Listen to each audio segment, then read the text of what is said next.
ইমরুল কায়েসকে নিয়ে প্রতিবেদন প্রকাশ করায় মিরপুর শেরেবাংলা স্টেডিয়ামের সময় সংবাদের প্রতিবেদককে হেনস্থা করেছেন নিরাপত্তা কর্মীরা।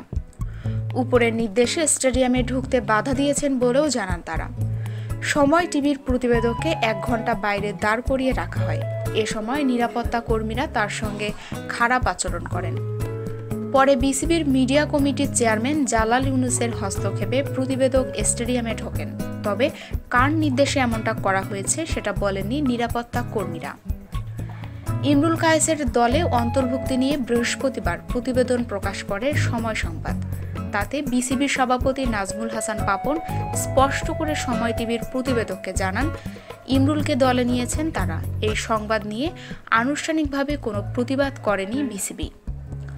শুক্রবার বিপিএলের সংবাদ সংগ্রহের জন্য শেরেবাংলা স্টেডিয়ামে ঢুকতে গেলে সময় সংবাদের প্রতিবেদককে বাধা দেন নিরাপত্তা কর্মীরা।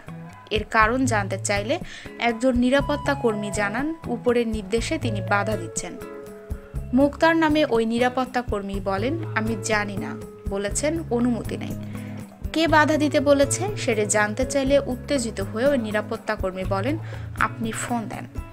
প্রায় 1 ঘন্টা সেখানে দাঁড়িয়ে থাকার পর ভেতরে ঢোকার অনুমতি মেলে। ভেতরে ঢোকার পর আবারও বাধা দেন কয়েকজন নিরাপত্তা কর্মী। কিছুতেই ঢুকতে দেবেন না তারা। পরে অন্যান্য সংবাদ মাধ্যম কর্মীরা মোবাইল ফোনে কথা বলেন বিসিবি মিডিয়া কমিটির চেয়ারম্যান জালাল ইউনুসের সঙ্গে। জানতে পারেন ইমরুল কায়েসকে নিয়ে সংবাদ প্রকাশ করায় এমনটা করেছে বিসিবি। তবে কোন কর্মকর্তার নির্দেশে বাধা দেওয়া হয়েছে সেটি জালাল ইউনুস বলেনি। পরে অবশ্য সংবাদ সংগ্রহের জন্য ঢুকতে দেওয়া হয় সময় টিভির প্রতিবেদককে।